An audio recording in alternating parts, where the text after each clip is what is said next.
Recording this on Labor Day weekend. Hope everybody's having a good one or had a good one. Hope nobody's stuck at Burning Man who doesn't not want to be stuck at Burning Man. I went once in 2017 and it was enough for me. Maybe I'll go into that story sometime because I do have a good story around it. But it did not involve water, fortunately, or running out of water.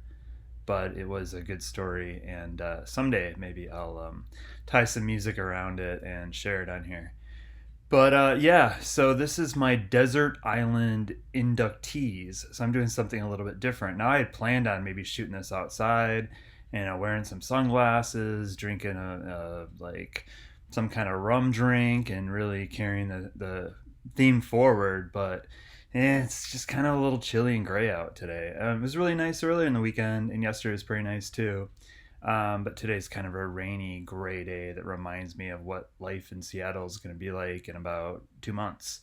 But whatever, it's only going to last for like a day now, and it'll be sunny and beautiful again, and I'll enjoy it because I do love this. This place in the summer is pretty amazing. But okay, so desert island inductees. It's going around right now. People are doing their desert island picks, and some people are choosing everything under the sun to put in there. Some people are just choosing 10 or 15. The videos are great, and I've been kind of stressing over it. Like, I don't know. I just did my top 10. What do I put in my desert island? Or I just didn't do my top 10 of all time, but I did my top 10 most listened to records, and I was just like, I don't know what I would put in for my desert island records. And since nobody seemed to have a really cohesive rules around it, I thought I would just kind of do my own. Now, I did not watch the BBC desert island thing like some people did. I'm not familiar with it. I didn't. The first I've heard of it was the last couple of weeks, to be honest. My desert island discs, desert island records is just, I don't know. It seems like it's always been around, or I've always kind of heard of it. But probably the biggest thing I ever listened to where they talked about a lot was Sound Opinions, the rock and roll talk show with Jim Rodriguez and Greg Kot, two Chicago rock critics. And theirs is more of a jukebox thing, Desert Island Jukebox, I think they call it. And they pick a song, every week they pick at least, I think maybe they each pick one song to go in the jukebox. And of course, it's like an ever expanding, jukebox. It's got tons of songs in it. They don't seem to have any rules there. So I kind of thought, like, you know what?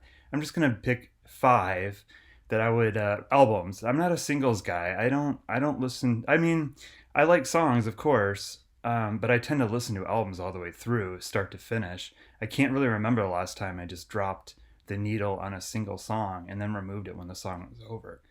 It's all about the albums for me, always has been. So these are, at this moment in time, these are the inductees to my desert island collection. Now, if somebody puts a gun to my head at some point and is like, you can only take 10 records to the desert island we're sending you to, I figure however many I have that I've added to the collection, I could pick from there. But it's my channel, it's my rules. I'm adding five to the collection today. Now, number one, because safety is important, is a record that has been used for safety. It's been used to scare off wild animals like bears and tigers and cougars. And this is Metallica. And my favorite Metallica record by far is Master of Puppets. So you got to have some thrash on the island. You got to just rock out, I think, at times. And, I'm probably going to really need it if I'm on a desert island. Yeah, get the energy out, whatever. Have a hardcore workout of, I don't know, push-ups and running through the sand. And I'm gonna listen to Master of Puppets by Metallica, and it's gonna be there if the bears come around, or the cougars, or the leopards, or whatever happens to be on the island. Hopefully, it won't be like Lost and just all kinds of weird creatures, but maybe Master of Puppets would help with that situation too. So, number one that I'm adding, actually, these are in no order, but of the five that I'm inducting today into my desert island collection is Master Puppets by Metallica. All right, this is just something to cover up the records behind me. It's not there's not a record in there, unfortunately. Actually, I'd be kind of mad if there was. It's kind of a flimsy little envelope. But this will reveal what the other one is. Another one is Television, Marquee Moon. Why? Because I just love this record. It is such a good rock record. I love the guitar interplay between Tom Verlaine and Richard Lloyd. I love Tom Verlaine's voice on it. It's just killer. I mean, I remember hearing the song Marquee Moon quite a bit. Like when I would tune into a radio station when I lived in Minneapolis, I would hear that title song quite a bit. And I think REM had covered See No Evil. But I didn't pick up the album until, I mean, it sounds like I'm just calling myself a late bloomer with it, but I was probably 27. But I just remember finally getting it and being like, oh my God, this is unbelievably good. I love this album. I had a friend who discovered it kind of late too, and he's like, "Have you heard Television Murky Moon?" I'm like, "Oh yeah." And he's like, "Oh my God, I had no idea about that album. It's unbelievable." Anybody who hasn't heard it, definitely check it out. It's just such a good, New York rock album, 70s from that punk scene, CBGBs. But they're so much more. I don't use the word evolved, but there's so much going on with their songs, and especially the guitar interplay. Quite a bit different than like the Ramones, and quite a bit different than Talking Heads too. None of those bands seem to really have a sound that you could pinpoint. But Marquee Moon, I want that on my island, on my desert island. I want Marquee Moon. All right, what do we have next? Dylan. Not my favorite album by Dylan. My favorite album by Dylan is probably Highway 61 or uh, Blood on the Tracks or Bringing It All Back Home. This album doesn't always do it for me, but it's a long album. There's a lot to enjoy on there, and I like that whole side three is, or is it four, is Sad Eyed Lady of the Lowlands. Like I could just play that and it would capture a mood. And I'm figuring if I'm on the island, I don't know, I don't really smoke pot, but if I'm on an island, I might find some, and maybe Rainy Day Women 12 and 35 will finally really make sense, and I might really like it. But yeah, I could really dive into Blonde on Blonde, and I don't know. I think it'd be a good one to have on my island. So I'm inducting Blonde on Blonde by Bob Dylan into my Desert Island collection. All right. I'm hoping I'm not alone on the island. Uh, and if I'm not alone, I'm certainly going to want some like romance, kind of fun music, that creates a mood. And Let's Get It On is just perfect for that. I mean, from the very first notes, yeah.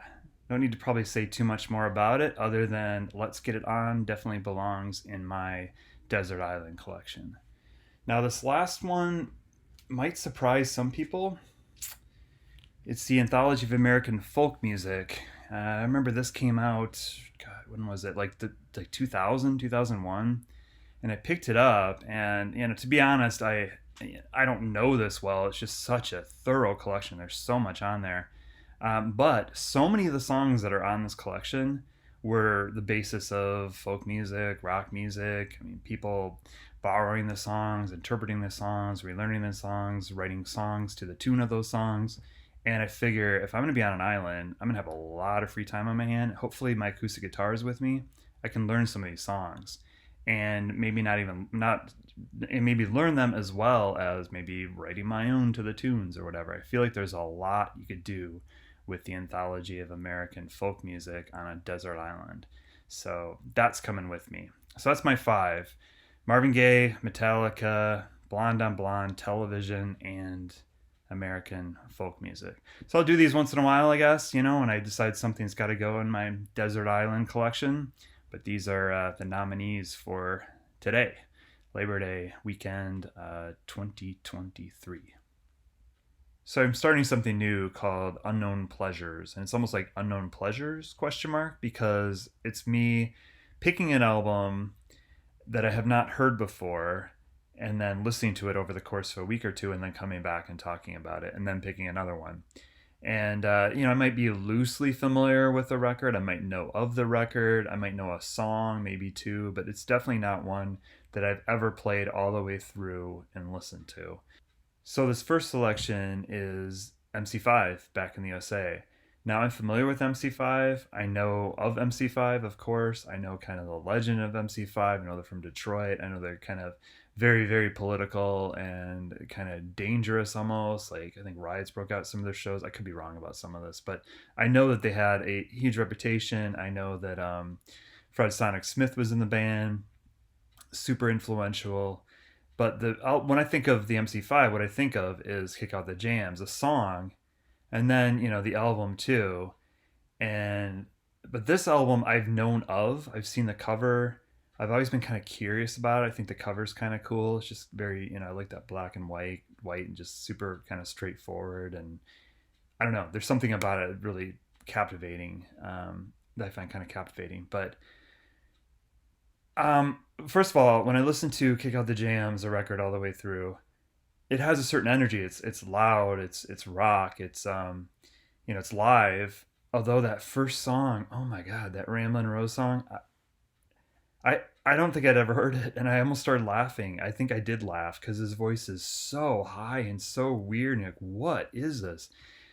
I, if I don't know if people bought that and had no idea what the rest of the record sounded like, and there was like they didn't know their reputation or anything. Yikes! I don't know if they would have gotten to the second song. I may be very harsh on that, but that vocal is truly atrocious.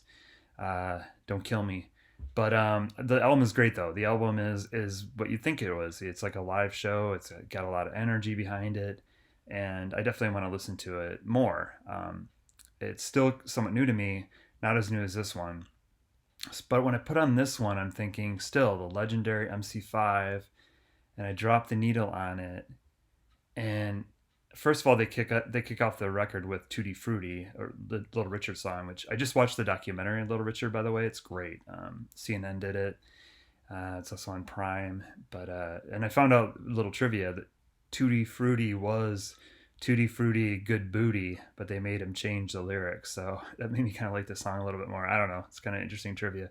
But they open up this album with Tutti Frutti, and it sounds right away like so thin, like really bad production. Like there's no bottom end at all in it, and it sounds so different from the way I would think of the MC5. Especially you read the liner notes, from John Sinclair in Kick Out the Jams, and you're like, oh my god, this is a dangerous band. This band's like really badass, and they have this reputation. You listen to this, and you're like, this can't be that same band. I mean, I know some people love this record. I think it's interesting. I think it's a throwback to kind of it's like a almost early 60s sound to it. It does not sound like it came out in 1970. Cover songs like Tutti Frutti and Back in the USA by Chuck Berry, and then a bunch of originals in there too, and they all kind of sound the same. I think this kind of like a throwback to a more innocent time or something, their childhoods or something. It just does not fit with what I thought of when I think of the MC5. There's one song I really liked on here though. Let Me Try. It's kind of a slower song. Quite good. I think I would return to the record for that, and maybe the rest of it would grow around me a little bit. But I was just kind of shocked by the sound of it. John Landau, man, he got lucky when he hitched a ride onto Springsteen. He was clearly not destined to be a producer, maybe a co-producer with some people that knew what they were doing. But wow, the sound on this thing is pretty bad. But it's kind of a cool record, I think, if you lower expectations. Some people don't need to do that. They've known this record their whole lives. But it was a record I didn't know, and I felt like talking about in the first Unknown Pleasures. So this wraps up. I'm going to pick another one for next week, or next time I talk about it, be a week or two. And this one is a record I don't know either, and it is Gang of Four, Solid Gold. I know Gang of Four mostly through comps and hearing songs here and there. I had some comps at different periods in time, and I've never had like just a straight studio record by Gang of Four. And this one's called Solid Gold. I believe it's their second record. Looking at the track list, I don't recognize any of the titles, although I'm sure when I play it, I'll recognize some because I had at least one or two compilations on cassette back, I don't know, when I was like 21, 22, 23, somewhere around there. And I played them a fair amount. But anyway, so next time I'll talk about Gang of Four Solid Gold. Thanks, everyone.